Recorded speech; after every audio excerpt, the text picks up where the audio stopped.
Pronto, nosso tema nessa noite é esse: Jesus, a palavra e os discípulos. A gente vai meditar no texto de João, capítulo 6, do 60 ao 71.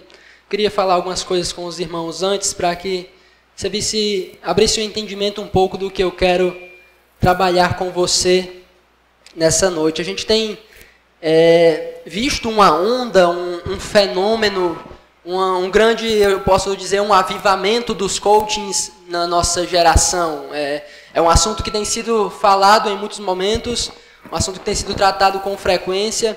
É essa onda, esse fenômeno de coachings espalhado por toda parte e agora também dentro das igrejas evangélicas, dentro das igrejas cristãs.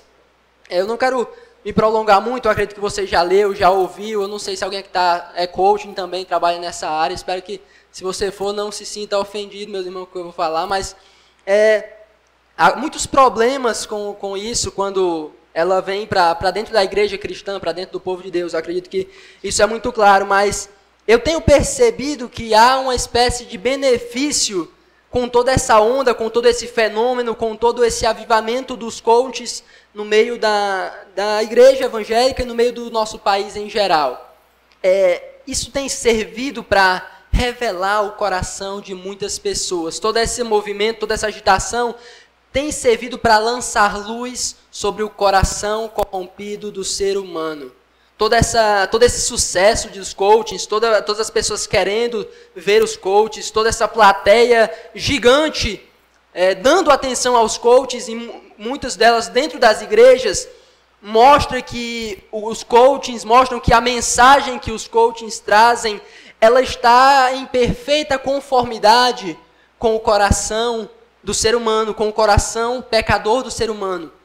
Eles falam exatamente aquilo que nós queremos ouvir. Eles falam exatamente aquilo que nós desejamos por natureza receber. Eles falam aquilo que exatamente vem para agradar o nosso coração. Eles nos colocam no centro, como nós já vimos alguém dizendo, e se tornou muito conhecido, e o nosso pastor mesmo aqui fez algumas críticas. E essa centralidade, essa posição de estar no centro, de ser o personagem principal de tudo, é algo que muito agrada o nosso coração, que muito infla o nosso ego. Ver esses coaches, o que eles falam, o que eles ensinam, tende a deixar o nosso ego inflado, o nosso ego bem cheio. E como eu disse, o benefício que eu tenho visto desse fenômeno é esse: revelar quem nós somos, revelar quem é o ser humano, revelar o que o ser humano quer.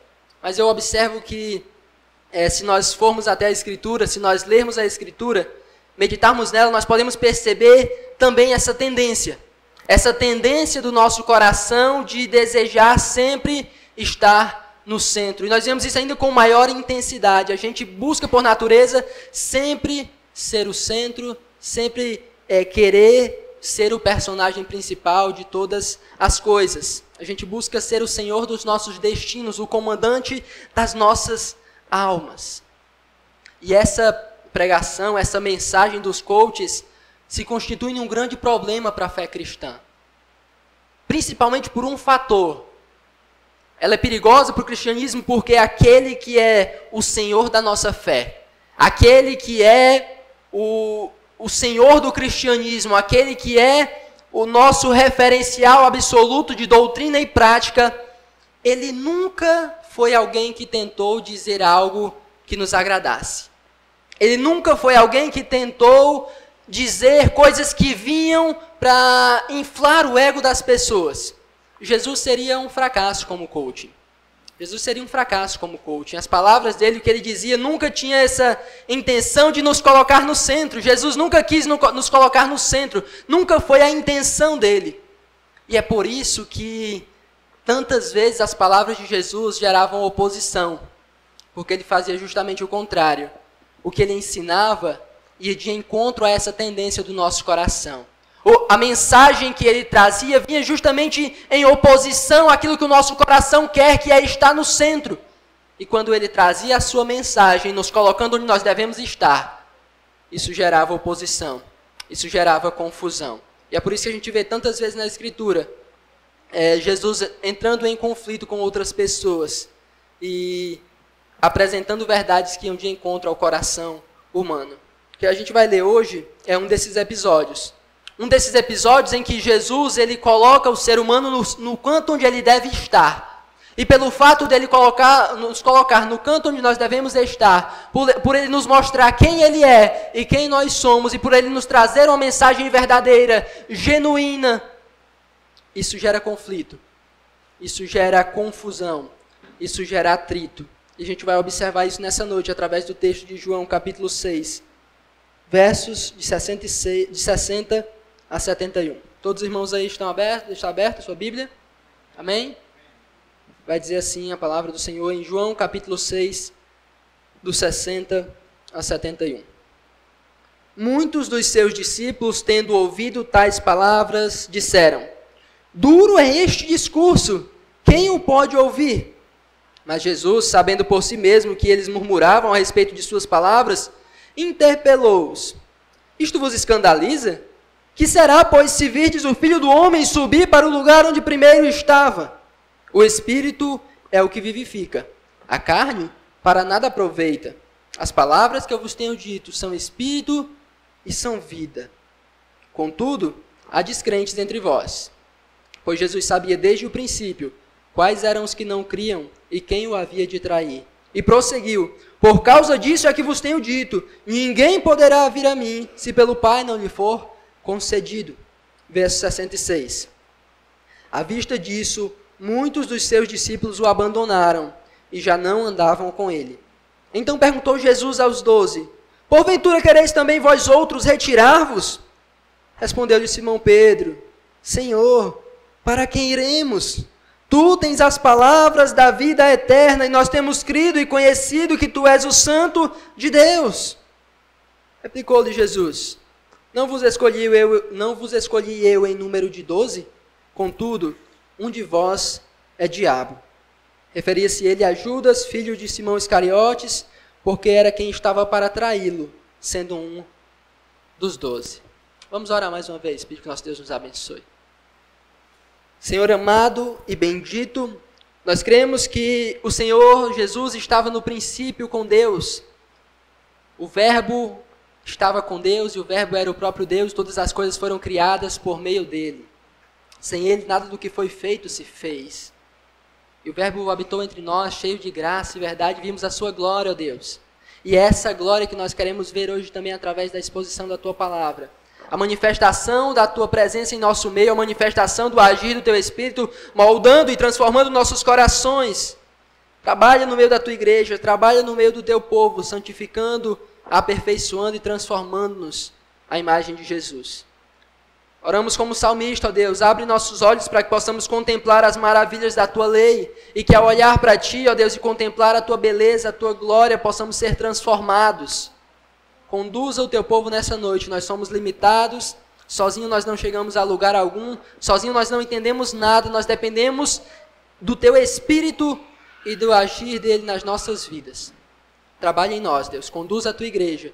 Conduza-me como um instrumento em tuas mãos para promover a tua glória e que tudo, ó Deus, contribua para a exaltação do teu nome. Assim, ó Deus, nos ajuda, que o abrir dos meus lábios, meditar do meu coração sejam agradáveis a ti, ó Deus, minha rocha e meu libertador. É no nome de Jesus que eu oro. Amém.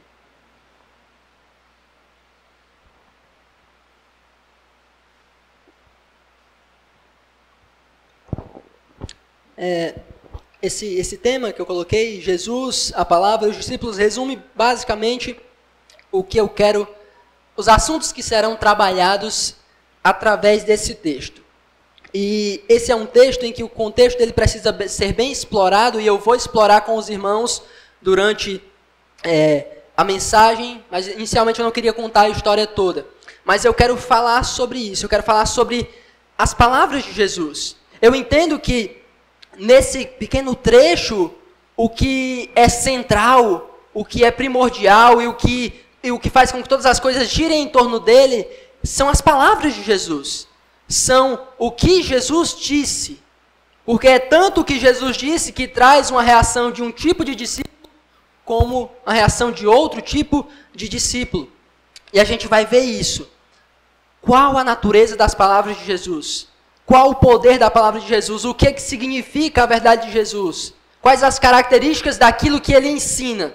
E quando a gente estuda isso, quando a gente vê o que é a palavra de Jesus, o que é a pregação de Jesus, o que é que ele está ensinando nesse texto, aí a gente pode ver que as pessoas reagem de modo distinto. As pessoas reagem de modo diferente. É uma mesma pregação, Jesus ensina da mesma forma para todos, mas nem todos recebem da mesma forma. Alguns recebem de uma maneira, alguns recebem de outra maneira. E o meu objetivo hoje é apresentar isso, que Jesus prega a sua palavra, Jesus ensina as suas palavras, Deus traz a nós a sua palavra, e a maneira como nós recebemos essa palavra determina que tipo de discípulos nós somos, certo? Serão 3 pontos. O primeiro ponto serão as palavras de Jesus. O que esse texto me ensina sobre a pregação de Jesus Cristo enquanto ele esteve na terra.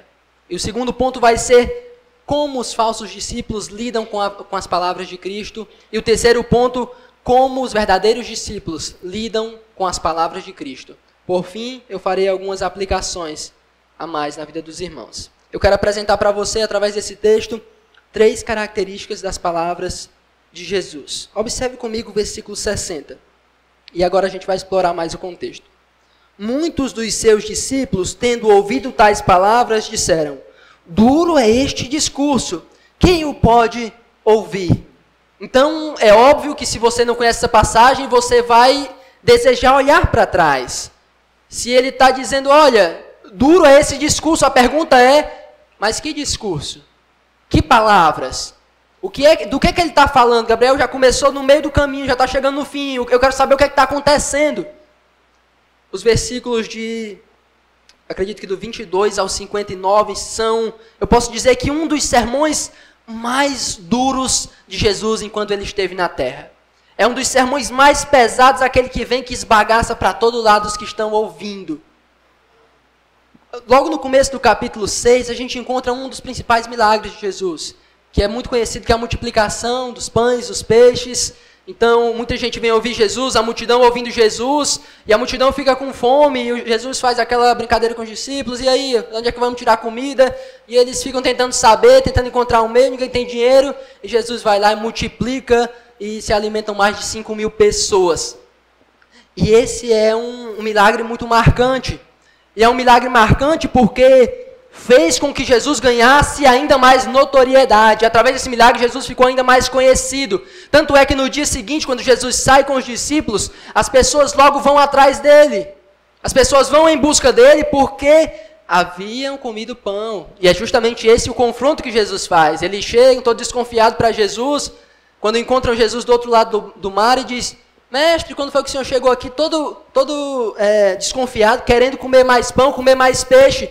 Mas Jesus não entra muito na onda deles, Jesus já confronta eles, olha, vocês não estão preocupados com os sinais de verdade. Vocês não entenderam a verdade que eu preguei. Vocês estão felizes porque vocês comeram pão, porque vocês comeram peixe, é isso que interessa a vocês. E aí é só o começo da peia. E Jesus vai dizendo que ele é o pão da vida. Ele vai dizer que ele é superior, ele é maior do que aquele pão que Moisés deu. E ele é maior que Moisés. E ele é tão maior que Moisés que ele é o único que pode realmente matar a fome desses homens. E Jesus se apresenta como o pão da vida e que nele comer nunca mais vai ter fome alguma. E eles, mestre, eu quero desse pão, eu quero desse pão. E Jesus diz, eu sou o pão da vida. É só vir, é só crer. É só chegar aqui, crer, acabou a fome. E eles dizem, Jesus, a gente vai crer em você para quê? E Jesus continua batendo, Jesus mostra, olha, esse pão que Moisés deu, quem comer dele volta a ter fome, mas aqui não, amigo. Se você se alimentar desse pão, é um pão que você vai estar satisfeito eternamente. E quem não comer da minha carne e beber do meu sangue, Jesus leva para esse lado que deixa eles ainda mais... com mais raiva, com mais ódio. O que é que esse cara está dizendo? Como é que alguém vai comer da carne dele, beber do sangue dele? Jesus diz, olha, quem não comer da minha carne, quem não beber do meu sangue, não tem a vida eterna, vai perecer. A única esperança é se vocês crerem em mim, é se vocês vierem até mim, porque sem mim vocês nada podem fazer. E ainda mais, ele diz, olha, e só vem a mim aqueles que foram enviados pelo Pai. E Jesus diz isso. E Jesus mostra que não importa se eles são judeus, não importa se eles se acham o povo da aliança, eles têm que ir até Jesus. Eles têm que ir e comer dessa carne que Jesus oferece, beber desse sangue que Jesus oferece, porque somente quando eles crerem em Jesus é que eles terão vida. E diante desse confronto, e diante de todas essas palavras duras, a gente chega nesse versículo 60, e eles dizem, duro é esse discurso, quem pode suportar? Ele, Jesus, eu estava te seguindo aqui de boa, eu estava te acompanhando, eu estava gostando do pão, do peixe, eu estava gostando de tudo isso, da comemoração, mas agora, como é? Crer em você, porque só você me dá vida? Não. Duro é esse discurso, quem pode suportar isso? Então a primeira coisa que eu quero que você note, por mais que eles vão ser confrontados por isso, e a gente pode ter a tendência de pensar que Jesus está confrontando eles, dizendo, não, a minha palavra não é dura não. Mas não é isso. Jesus não nega em momento algum que as suas palavras são duras. E esse é o meu primeiro ponto para você a respeito das palavras de Jesus. As palavras de Jesus são duras. As palavras de Jesus são severas. As palavras de Jesus vêm para ferir o ser humano pecador. E é somente quando você ouve essas palavras duras, severas e que ferem, que você pode encontrar a verdade. Aquilo que Jesus estava ensinando para eles era algo muito impopular, era algo que eles não estavam dispostos a aceitar, mas era a verdade. Ele era o pão da vida, ele era o único que poderia lhes dar esperança. Somente se eles crescem em Jesus é que eles tinham vida eterna. Isso era muito duro para eles, meus irmãos. Isso é duro também para nós, porque nos tira dessa posição do centro. Nos tira dessa posição de sermos os personagens principais. Nos tira dessa posição de sermos os maiores e os melhores. E nos coloca na posição de dependência.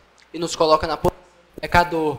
E nos coloca na posição de miseráveis que precisam ser alimentados para que tenham vida. As palavras de Jesus são duras, meus irmãos. Não há para onde correr. As palavras deles são duras, o Evangelho é uma mensagem dura, o Evangelho é uma verdade que fere, o Evangelho é uma verdade que não vem para acariciar o seu ego, mas que vem para destruir o seu ego. As palavras de Jesus são duras, são severas e são impopulares. É a primeira coisa que você precisa aprender, mas além disso, além de serem palavras duras, elas são palavras que trazem vida espiritual. Observe comigo o versículo 63. O Espírito é o que vivifica, a carne para nada aproveita. As palavras que eu vos tenho dito são Espírito e são vida. E essas verdades não são verdades contraditórias. As palavras de Jesus são duras. As palavras de Jesus são severas. As palavras de Jesus ferem, mas é somente através dessa ferida que nós podemos ter vida. Eles queriam pão. Eles queriam se prender a Moisés, eles queriam se prender às suas tradições, às suas leis. E Jesus mostra, meu amigo, se você quer viver do jeito que você acha melhor, se você quer viver fazendo o que a sua carne diz, guardando as suas tradições humanas, apenas com esse pão passageiro que perece, não serve de nada. Não serve de nada. O que serve mesmo é a palavra que vem através do Espírito. É a palavra de Cristo que nos dá vida espiritual. Não é Moisés, não é o maná do deserto que nos dá vida. O que gera vida no homem pecador é a palavra de Cristo, é a verdade de Cristo, é a verdade de que nós temos que crer nele como único e suficiente Salvador, ou então iremos perecer. É essa verdade que produz vida. Qualquer outra verdade, qualquer outra palavra que vá de encontro a isso, que vá contra isso, não produz vida, só produz morte, só produz maldição, só produz condenação.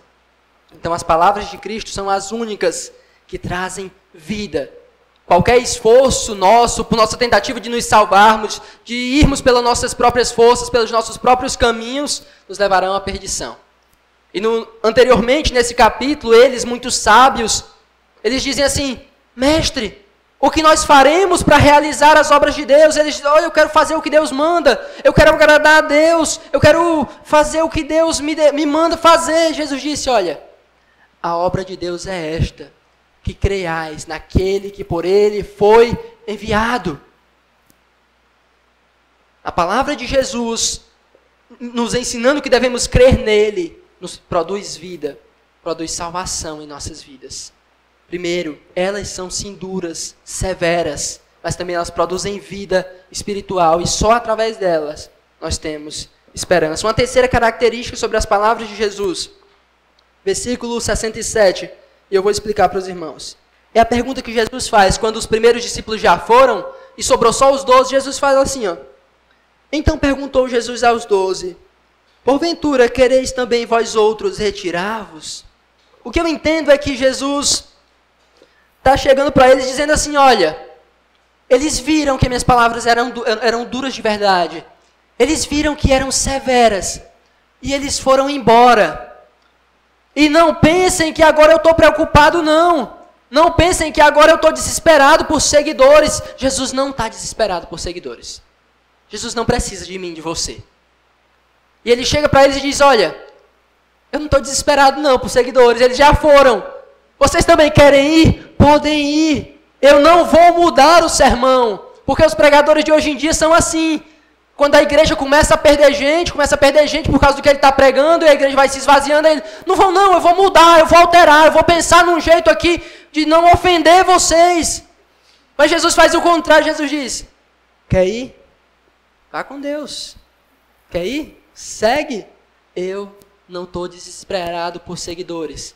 Eu não preciso de seguidores. Isso nos ensina uma coisa: as palavras de Jesus são inegociáveis. As palavras de Jesus não podem ser diluídas, não podem ser alteradas. Elas têm que ser pregadas na sua simplicidade, na sua pureza, com veracidade e fidelidade. É por isso que nós pregadores não temos autoridade, não temos a prerrogativa de dizer o que você quer ouvir. Eu não tenho autoridade de dizer o que lhe agrada. Eu vim aqui para expor o que o texto está dizendo, e se você se ofender, eu não posso fazer nada. Eu não tenho a prerrogativa de adulterar a palavra de Deus. Eu não posso mudar o meu discurso para trazer mais gente para essa igreja. Eu gostaria de ver mais jovens, e eu sei um jeito que traria muitos jovens para cá. Mas eu não estou disposto a abrir mão do Evangelho. A verdade do Evangelho é inegociável. A verdade do Evangelho não pode ser alterada. E Jesus mostra para eles: olha, vocês quiserem ir? Beleza, segue.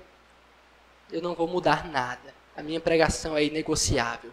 São essas as palavras de Jesus. Elas são duras, elas são severas, elas trazem vida a nós e elas são inegociáveis. São essas três verdades que esse texto está nos ensinando a respeito da palavra de Jesus. E é essa palavra que foi pregada.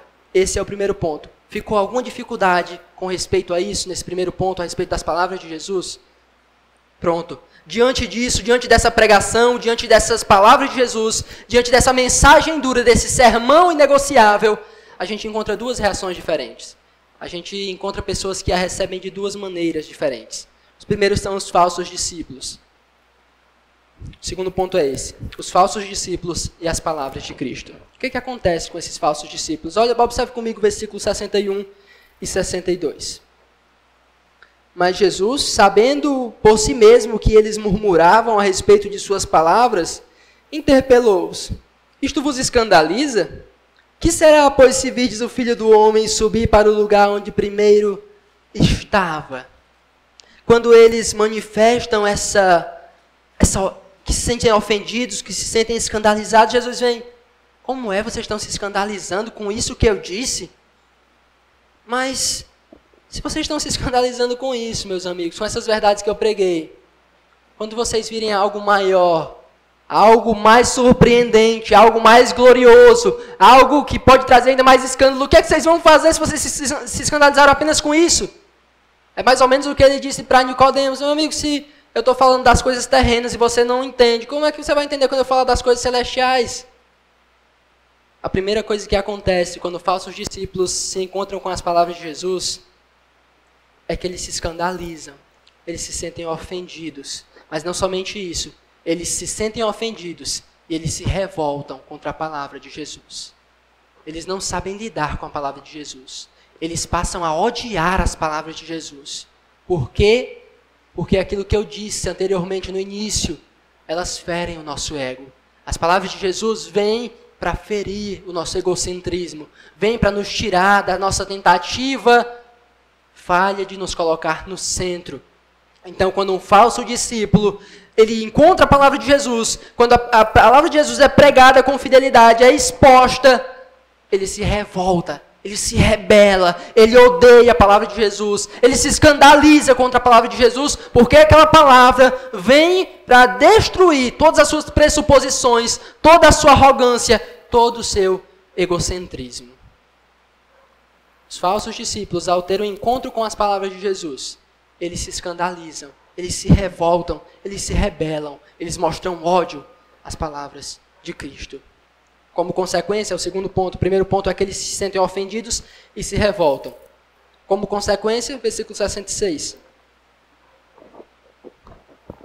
À vista disso, muitos dos seus discípulos o abandonaram e já não andavam com ele. A consequência imediata de um falso discípulo, quando é exposto à palavra de Deus, quando é exposto à exposição da palavra de Deus, é que ele se sente ofendido, revoltado, e ele rejeita as palavras. Ele abandona Cristo, ele abandona o Evangelho, porque ele não consegue viver com essa palavra. Ele não consegue viver com essa verdade. Ele não consegue viver com essa mensagem tão dura que é direcionada a ele. Então, antes, quando ela vem, ele se revolta. Lá no coração dele, não tem mais um coração de verdade. Tem uma pedra e ele está dizendo, eu não vou me submeter ao que o Senhor está dizendo. Eu não vou me entregar, eu não vou me render. Isso me escandaliza, isso me ofende. E o meu ego precisa ser inflado. Então, por isso, ele não aceita. Como consequência, ele vai embora. É por isso, meus irmãos, que tantas pessoas vão embora. Tantas pessoas deixam o Evangelho. Aprenda uma coisa.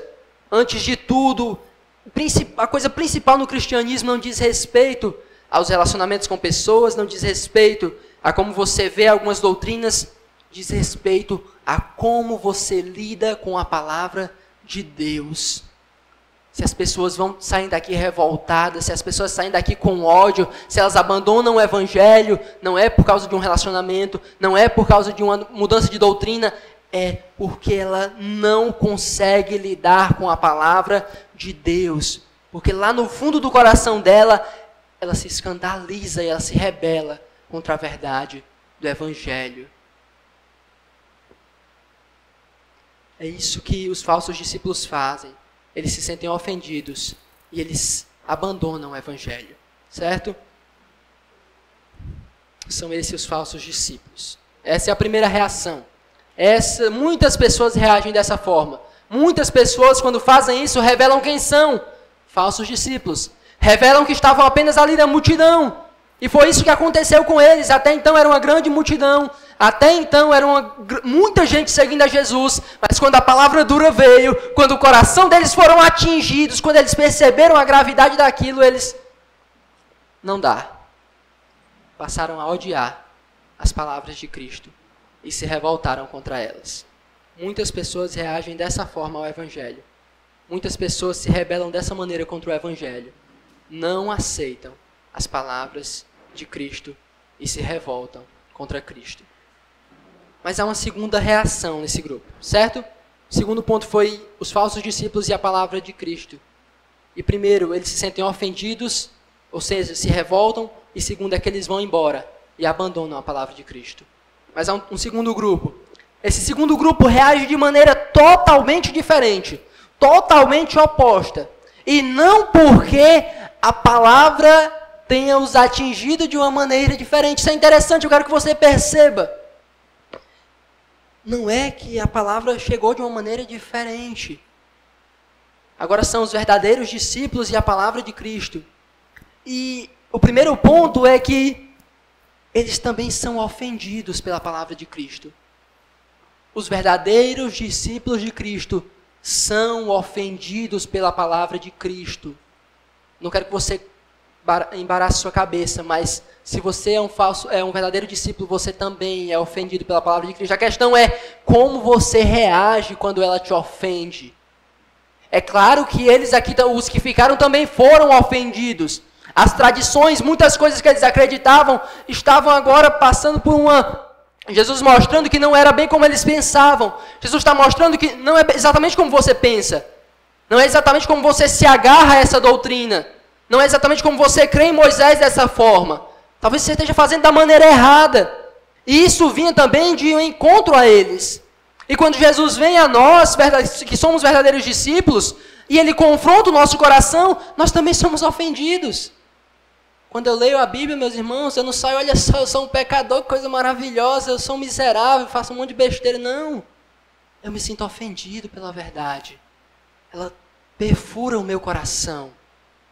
E eles aqui também tiveram seus corações atravessados por essas verdades. Só que há uma mudança, uma diferença. Os verdadeiros discípulos, quando são ofendidos pela verdade, eles se rendem, eles se prostram, eles se submetem às palavras. Eles não se revoltam, eles não demonstram ódio, mas eles reconhecem quem eles são. Eles reconhecem que eles são falhos. Ele reconhece que o erro está nele e não na palavra. E quando ele reconhece isso, por mais que isso venha ferir ele, por mais que isso magoe ele, por mais que isso venha destruir o ego dele, ele se prostra, ele se submete, porque ele entende que essa palavra é que lhe dá vida. Então, meus irmãos, os verdadeiros discípulos também são ofendidos pela palavra. Mas ao invés de se revoltarem, eles se submetem. Eles abraçam essas verdades. E quando eles abraçam essas verdades, a consequência lógica, assim como foi para os outros o contrário, é que eles permanecem. Olha o versículo 68 e 69. Diz assim: Respondeu-lhe Simão Pedro, após Jesus mostrar a porta da saída para ele, aí Pedro vai dizer isso. Respondeu-lhe Simão Pedro: Senhor, para quem iremos? Só tu tens as palavras da vida eterna. E nós temos crido e conhecido que tu és o Santo de Deus. A palavra ofendeu a eles também. Só que eles entenderam aquilo que eu disse anteriormente para vocês. Mesmo que essa palavra seja dura, mesmo que ela seja severa, mesmo que ela cause feridas, é ela quem nos dá vida, meus irmãos. E por eles terem compreendido isso, por eles terem entendido isso, eles disseram: Jesus, nós vamos para onde? Não tem nenhum outro para onde nós irmos. Só o Senhor tem as palavras de vida eterna. E nós cremos, e nós sabemos que tu és o Santo de Deus. Então, quando o verdadeiro discípulo ele é exposto à verdade, uma verdade que vem para feri-lo, uma verdade que vem para confrontá-lo, ele diz: realmente isso me machuca, isso me destrói. Mas é através disso que eu tenho vida, e eu não tenho outro lugar para ir. Não há esperança nenhuma em outro lugar, somente em Cristo. Somente em Cristo. Os verdadeiros discípulos, eles se sentem ofendidos, mas eles se rendem. Essa é a primeira característica. E eles permanecem em Cristo. Por mais que eles sejam detonados pelas palavras de Cristo, por mais que elas venham para te ofender, por mais que aquele momento que você ouve uma pregação e você se sente destruído, em que você parece que o pastor está sabendo sua vida todinha, porque você se sente massacrado pela verdade, se você pode ter a opção de se submeter, de se render, porque é através dessa palavra que você tem vida. Que você tem vida. Certo? Eu apresentei esses 3 pontos. O primeiro ponto, as palavras de Jesus. Eu apresentei características da palavra de Jesus que a tornam singular, que a tornam preciosas. E apresentei 2 maneiras distintas de nós reagirmos a essa palavra. E tem um grupo que reage de maneira negativa, são os falsos discípulos. Os que reagem de maneira positiva são os verdadeiros discípulos. Eu não estou dizendo que aqui é um lado falso, nem o outro é o certo não, meus irmãos, calma. Certo? Mas é essa a verdade.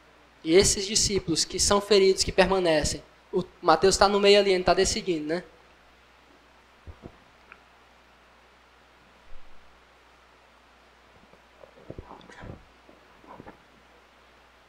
Mas diante disso, diante dessa verdade, diante desses dois caminhos, eu quero ainda apresentar algumas aplicações para os meus irmãos.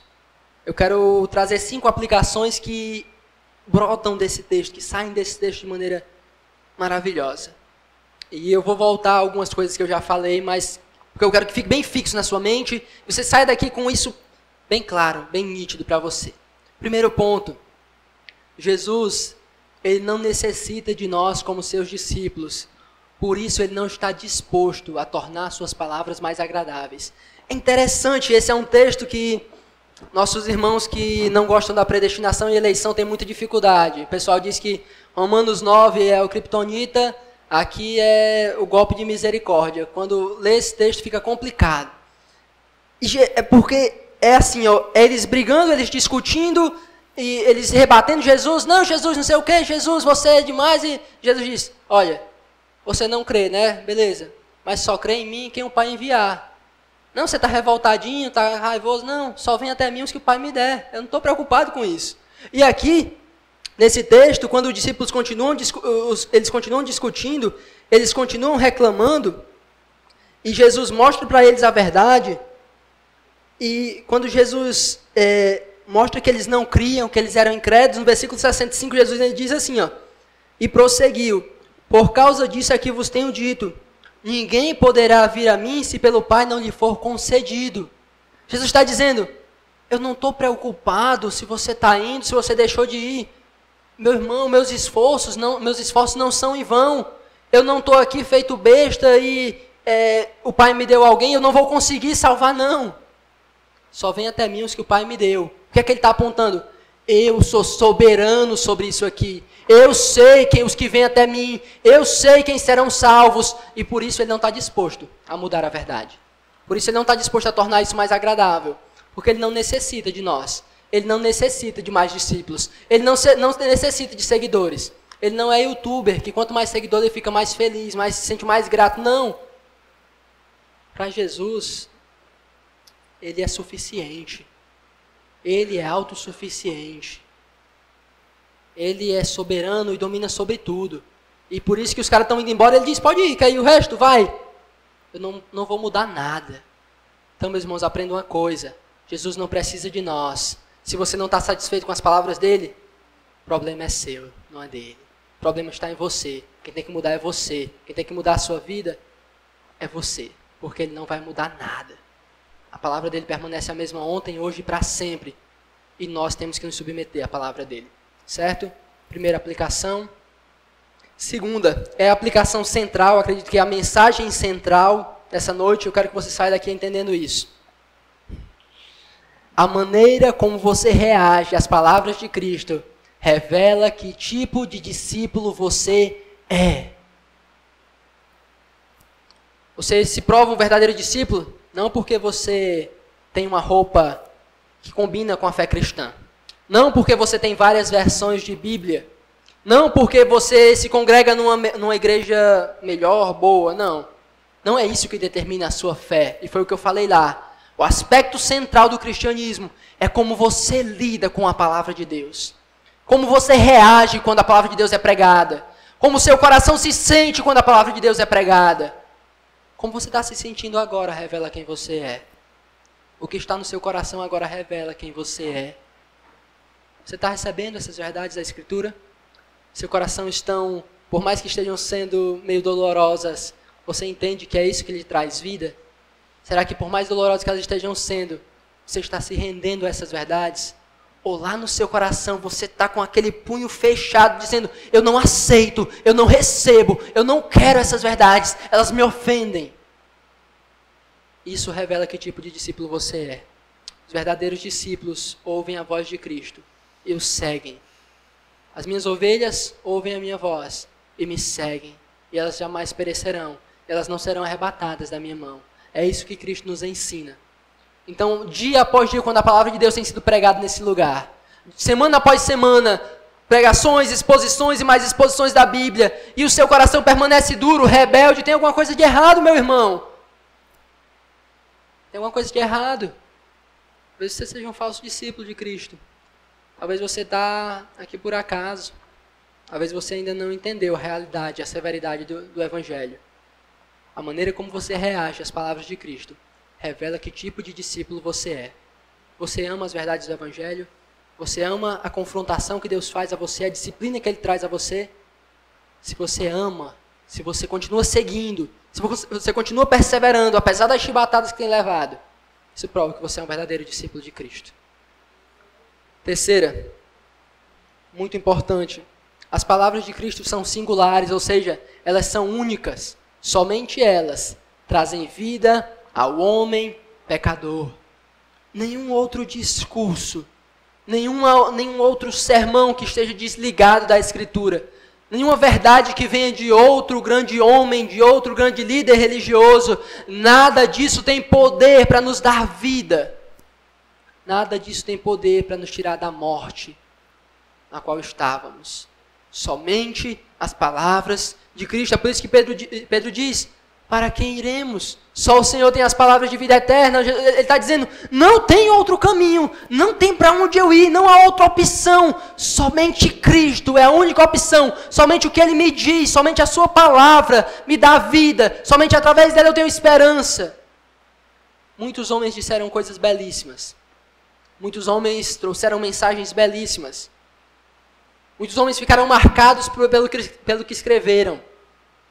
Muitos homens são admirados como Buda, Maomé, Gandhi, porque disseram coisas maravilhosas, belíssimas.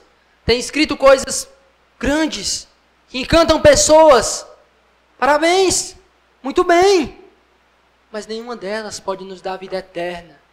Somente as palavras de Cristo podem nos dar vida eterna, meus irmãos.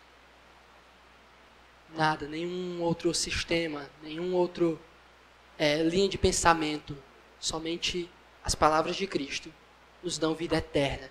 Se você é salvo em Cristo hoje, se você foi tirado do império das trevas, foi porque a palavra de Cristo foi pregada ao seu coração. Foi porque a palavra de Cristo penetrou a sua alma. Foi porque a verdade de Cristo transformou quem você era. Não foi porque o seu pastor é persuasivo, não foi porque você leu um bom livro, foi porque as palavras de Cristo foram fundo no seu coração e atravessaram o seu coração. Se você tiver tido experiência com qualquer outra coisa que não a palavra de Cristo, você não o conhece e você pode perecer nos seus pecados. Mas se você foi atravessado pelas verdades do Evangelho, pela palavra de Cristo, você tem a vida eterna. Porque só nele tem a vida eterna. Quarto ponto, e um ponto bem confrontador, e muito importante para todos nós. Meus irmãos, chega um momento, chega uma oportunidade em que não dá mais para ficar no meio termo, em que não dá mais para ficar em cima do muro. Vai chegar um momento, e talvez hoje seja esse momento para você, em que nós temos que tomar uma decisão final. Ou seguiremos a Cristo, ou o rejeitaremos. As palavras de Cristo vieram justamente para fazer essa divisão. Vieram justamente para revelar isso. Quem é de verdade, quem está comigo e quem não está. Até então era uma multidão, todo mundo estava ali de boa, aproveitando as coisas que Jesus dava. Mas quando a palavra veio, eles tomaram a decisão. Dá para você ir? Não, não dá. Sai fora. Dá para você ir? Eu quero. Vai. Chega um momento da nossa vida que a gente tem que tomar essa decisão, meus irmãos. Chega um momento da nossa vida que não dá mais para a gente ficar numa vidazinha religiosa. Eu venho um dia para a igreja, faço algumas atividades e não tenho um encontro real com Cristo. Não dá para você permanecer em cima do muro. Não dá para você permanecer nessa vidinha medíocre, religiosa, de se identificar com a igreja, se identificar com o sistema religioso, se identificar com o sistema teológico, se identificar com pessoas da igreja, mas que não se identifica com o Cristo. Chega um momento em que você entende, só Ele tem as palavras de vida. É aquele momento de Josué, capítulo 24, versículo 15, em que Josué chega para o povo e diz, olha, meus irmãos, decida quem vocês vão servir, mas eu digo logo, eu e minha casa serviremos ao Senhor. É aquele momento em que não tem mais para onde correr. É agora ou nunca. Ou vai ou racha, ou é tudo ou nada. Chega esse momento nas nossas vidas, meus irmãos, em que você precisa decidir se Cristo vai ser o centro da sua vida, o Senhor da sua vida, ou se você vai seguir o que você acha melhor. E aqui pessoas fizeram escolhas. E determinou a vida deles e a eternidade deles. Você já se decidiu para onde você vai? Você realmente tem um compromisso com Cristo? Você realmente entendeu as implicações de seguir a Cristo? Você entendeu o custo do discipulado? Se você entende isso, você tem que decidir para onde você vai. E sair da sua vida superficial. Sair dessa vidinha de vir uma vez na semana para a igreja. Não, o meu negócio é vir aqui, eu gosto das pessoas, mas eu não quero compromisso sério com Cristo. Eu não quero uma vida real com Cristo. Eu não quero um relacionamento profundo com Cristo. Não existe. Ou você vai ou não vai. Ou toma a cruz e segue até a morte, ou fica na tua vidinha. Mas você tem que tomar uma decisão. Último ponto, bem pertinho de acabar. Ainda está cedo, mas a minha última aplicação diz assim: é possível se disfarçar entre os verdadeiros discípulos, assim como Judas. Ele fingia amar as palavras de Cristo, mas em seu íntimo as odiava. Talvez você esteja pensando assim: Gabriel, tá falando que tem 2 tipos aí, mas tem um ali que eu sei que não vai não, Gabriel. Tem um ali que ele diz que vai, ele diz que gostou, mas lá no fim ele sai do caminho. Jesus mesmo diz, olha, não é que Jesus é pego de surpresa, né? Jesus diz, olha, beleza, vocês creem, né? Vocês querem ir. Foi eu que escolhi os 12? Beleza. Mas tem um aí que é um cãozinho, viu? Que é um diabo. E uma hora ou outra ele vai se manifestar. Uma hora ou outra ele vai mostrar quem ele é. Porque ele dizia se identificar com Cristo. Ele dizia amar as palavras de Cristo. Mas no coração ele as odiava. No coração o que Judas queria era um Messias político. Ele queria alguém que libertasse eles do Império Romano e trouxesse paz, trouxesse abundância, muitas riquezas. Era isso que Judas queria. Mas ele ficou ocultando por um tempo. Ele ficou guardando por um tempo. E talvez você esteja nessa situação. Diz seguir a Cristo, diz amar as palavras de Cristo. Mas lá no fundo você sabe que você ainda não o ama. Pode ser tarde um dia, como foi para Judas. Eu não vou dizer aqui como David Leonardo, né? Se Judas tivesse esperado, não, jamais eu diria isso. Mas meus irmãos, se arrependam enquanto é tempo. Volte-se para Jesus enquanto é tempo. Creia em Jesus enquanto é tempo e siga a Ele com todo o seu coração. Você tem que tomar uma decisão. Você tem que tomar um rumo real para a sua vida. E antes de encerrar isso aqui, eu queria chamar o pessoal do louvor, os meninos, para cantarem uma música com a gente. Eu não vou cantar, calma.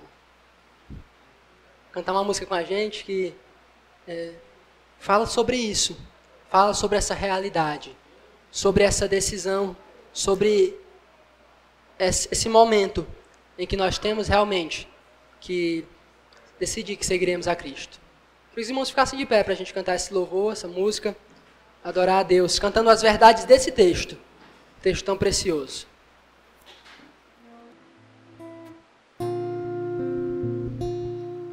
Pra onde iremos nós? Só tu tens a vida eterna.